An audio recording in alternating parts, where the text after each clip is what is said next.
get to a certain age, you have to be really, really picky with what you're choosing to train and only work on the most important stuff, because you're just not going to be able to just add more and more and more volume, because recovery time just is slower. Well, I think an interesting athlete to talk about the situation would be Scott Panchin.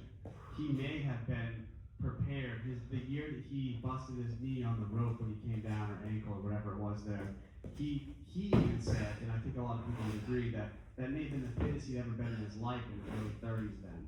And then he made a comeback, and he's still insanely fit. And if he wanted to step it up and make a run at semifinals, who knows what he's capable of at his late 30s. I feel like all those guys talked about how they were just getting fitter and fitter into their 30s. Mm-hmm. Yeah. So then what Jeff specifically said was recovery, and that would make sense then what Jeff is saying. It's not that he's saying he's not getting fitter, it's that he's saying he's struggling more and more with recovery after 26. And you know, after hearing all you guys chime in, it really probably it'd be best to ask him this again next year, even though he will be a year older, but he won't have done WFP. And we can't deny that, like, hey, the athletes who go there, who have to get up for that 3 times more than the rest of the athletes, that's a lot. He only did 2, but yeah, I get your point. Yeah, and I don't care what anyone says, no one's being a slouch there. 3, 2, 1, go. You might not come there as prepared as you want to be, but when 3, 2, 1 goes, you're pushing into that superhuman area. What about women having longer careers than men? They don't perform as much work, so they're not getting beat up. Do you think that's true though, that they have longer careers? Seems like it. I mean, I thought I said this during like Rogue, but then I ended up being wrong. That like the women that are still at the top of the games field tend to be older than the men.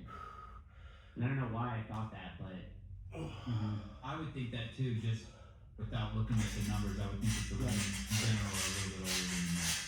We see more crossover from the teenage division right away with the female field. That might be kind of driving my average down.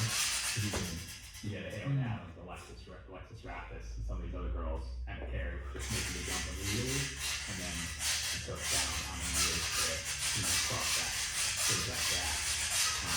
So if you imagine the whole field, those teenage girls might drag it down, but if you like stop in the top 10, I wonder how it pans out. Or just look at the average of the top 10 oldest men in the top 10 oldest Now this next clip I'm going to play you, it's interesting. I asked Lucy McGonigal a similar question about, I specifically asked her about running. I wish she would have started running earlier. And we talked about running and how important it is to build that up, and she said yes, but she still hates running, I think she said. I'll play this, but then Jeff then contradicts himself also later on. So I'm not sure if they ever settle on an answer here, but here, we'll get the question out. Here we go. Your favorite movies and TV are on YouTube. Press play on something new. Breathe it in! Paramount Plus, Play Kids Learning, Up Faith and Family, and more. Find your favorite movies and TV on YouTube. You're not sharing. Oh, sorry. Thank you. Forgot about that part. Forget there's anyone else on the show. You're just fine. For 12 years. So like if you guys are younger than you think. Jeff, I have a question for you. If you could go back to like your first day of training and like tell your younger athletes self something, what would you tell yourself? Start running. Start running? That's good. Yeah. And swim. Start swimming. No, swimming sucks. Swimming's out. I'm not swimming anymore. That's done. But Unless you yeah, have to start in running. competition. That's interesting. Do I have to swim? No, like unless you have to swim in competition, Yeah. then you'll prepare swimming. But like outside of that, you won't. Sure. We'll see. I've never liked the pool. It's just I don't. So running, then a little bit later he says that it's easier to build up running skills than it is to get strong. Thoughts on that?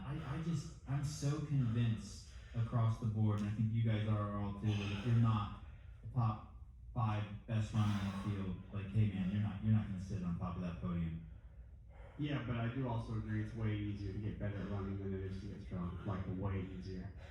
I completely agree, and I think we For look at it like, everybody, for Kerstetter, Yes. for McGonigal, for Colton Murphy, it doesn't take that much effort, it just takes like consistent volume.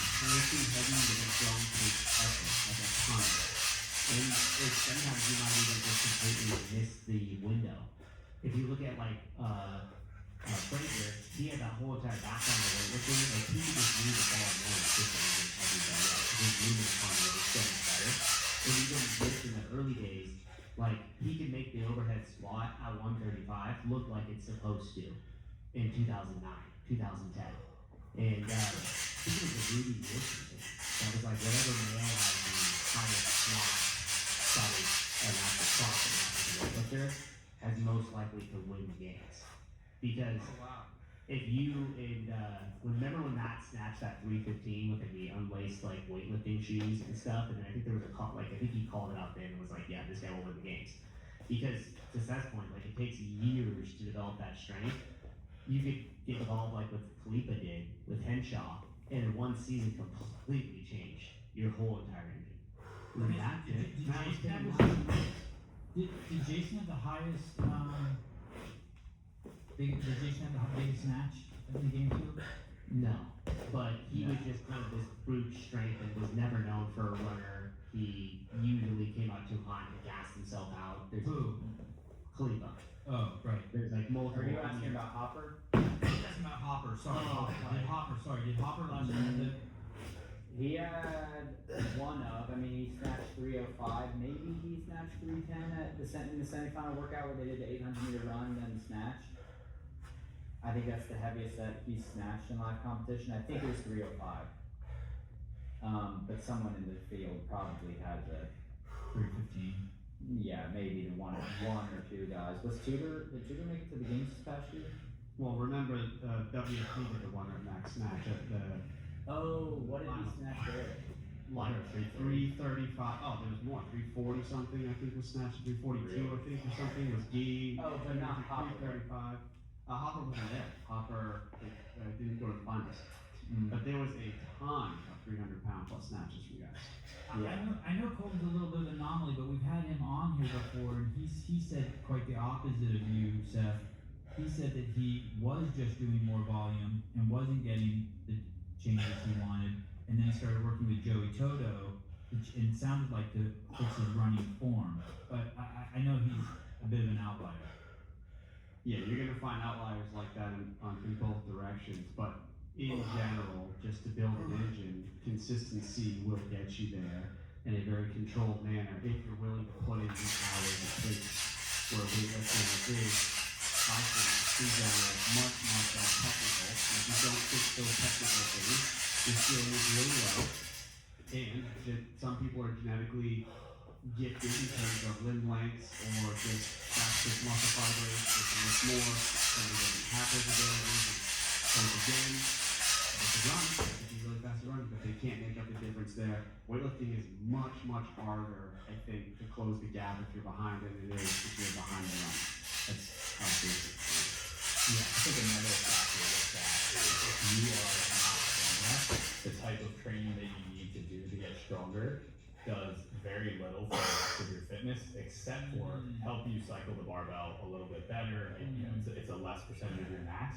But when you go out and you follow a run training program that aligns well with all the rest of your work, and you have all the other requisite skills, it's only going to boost every metcon that you do, having a stronger aerobic system, and then you bring up your running if that's your one weakness. So that carryover of what you get from the training that bleeds over the rest of your fitness is completely different than when you do the strength.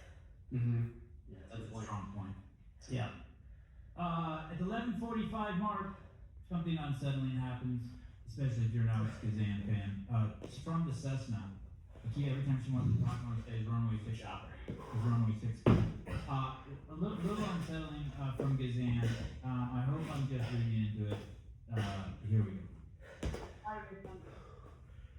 Oh my god.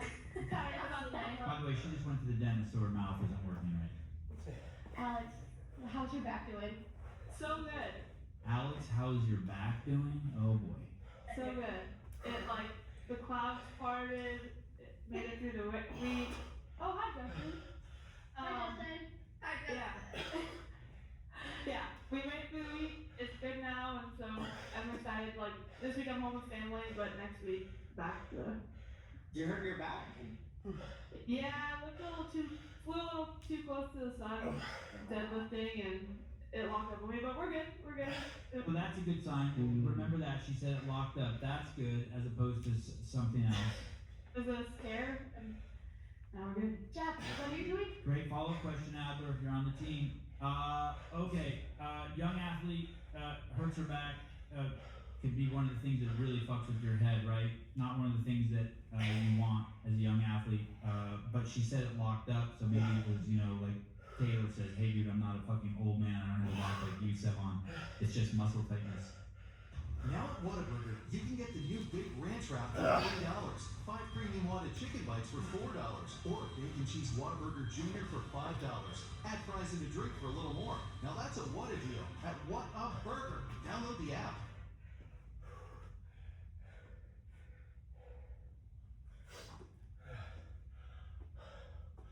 Thoughts on this?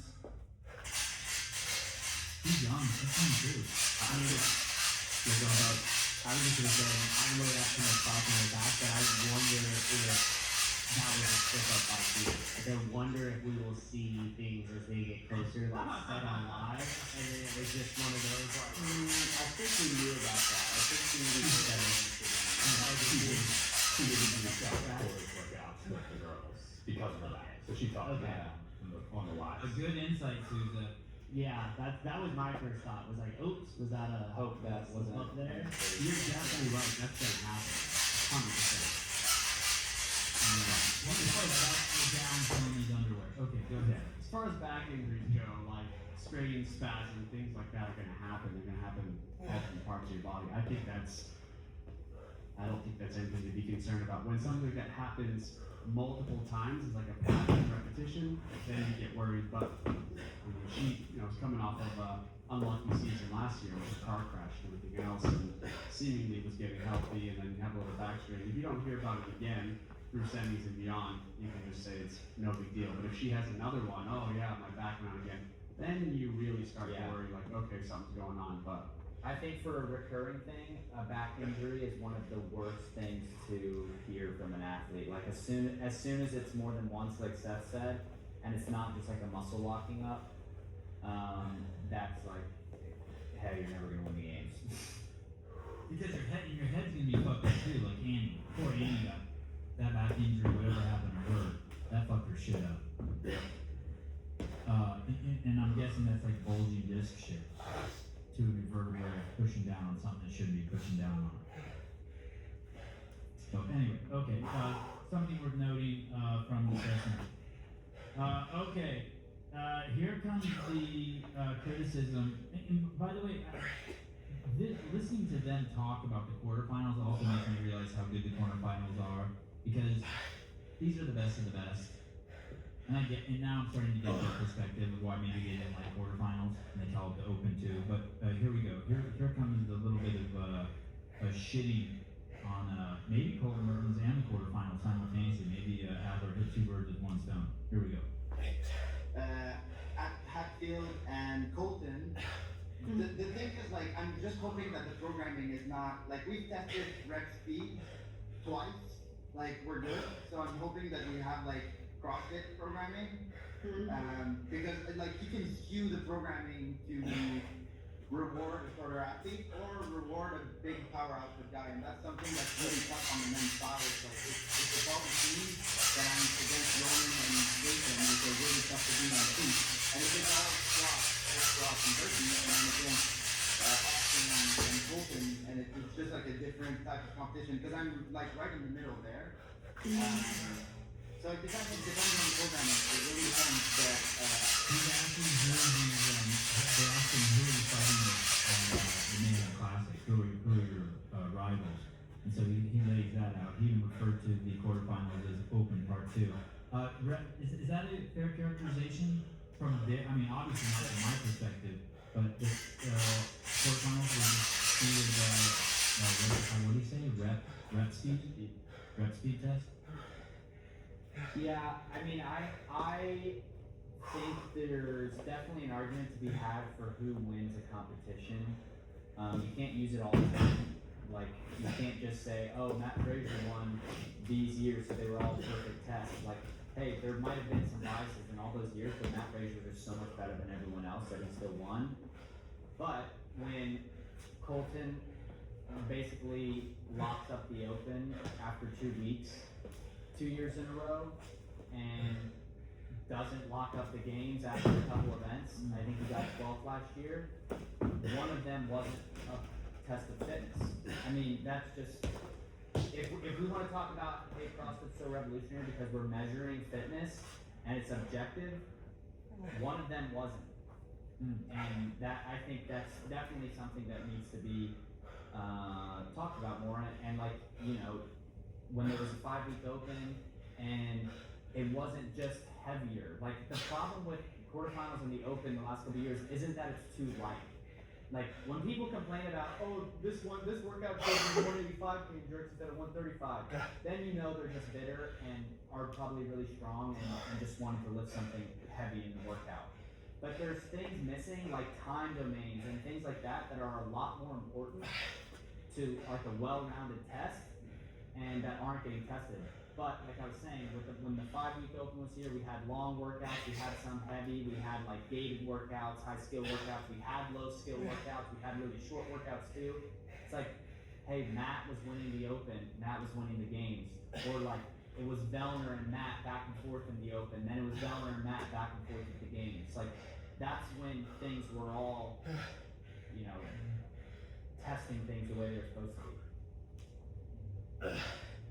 Yeah, I think what you're, like, that difference you're talking about, Bryson, is that the workouts actually included bottlenecks for athletes that were at that high. Like the 15.2 in the barbell, just up to 314 for until 17 snatch ladders, chest to bars, with the gated time cutoff. Like, there were workouts that these athletes, you know, weren't gonna finish, but it wasn't just because Dave put such a tough time cap. You actually had volume of gymnastic skills or handstand push-ups, and you had volume of moderately heavy for those guys up to even heavy barbell work. And now it's just, they're trying to make it so much that everybody can play. It's how many reps you can do, you know, almost you just have to just bring the time cap shorter to make it accessible for the masses. And that's what's kind of missing is we don't have a ring muscle up workout with ring muscle up first. We don't have a progressive weight ladder that's going to separate and completely stop the community, but we get to watch and be impressed by the elites doing the workouts. They save all that for semifinals and the games. Yeah, and like a lot of the time when people are talking about this, they use these athletes as the example, like, oh, this workout's not high skill for Jeff Adler, blah, blah, blah. It's like, hey, but for these guys, it really doesn't matter for these guys, because they're going to the next stage anyway. Their litmus test for their fitness is the CrossFit Games. The person in your gym who just comes to the 9 a.m. 3 times a week, their litmus test for their fitness every year should be the Open. And yeah, cool, you can play in every workout, and there's nothing hard in the Open that you like physically can't do. But if a workout starts on double unders and you practice double unders for the last year because you couldn't string together more than one, then and now you got fitter. Yeah, your lung capacity didn't get higher, but we're not high rockers. We have long established that fitness is way more than your ability to breathe hard or get your heart rate up. Those things are a part of your fitness, just like strength is too. But I think that we tested plenty of strength in the Open the last couple of years, and there's a lot of other things missing. I would just say, like, the double under example specifically, that's what we expected to see, right? That's the running mean of like we practice the double under. And so it's clearly that actually do the correct thing to do it, but introducing something else that maybe you kind of have to adapt to would also be the correct thing to do. And we didn't see that. So it has to be one or the other. Or both of them. I really like the way you couched that, Bryson. Not like it's a good or bad thing, but we have to acknowledge that the programming has changed. The guy who's winning the Open and the game is not the same anymore, and so therefore we can notice these things, but it's not necessarily a bad thing, but it can be talked about. Yeah. So, yeah, very well explained. Okay, continue on with this marvelous podcast from Girls Unfiltered. 2015. Now we get into the social drama. Here we go. It's their little boys club. Obviously they can't call it the men's interrupted because they're all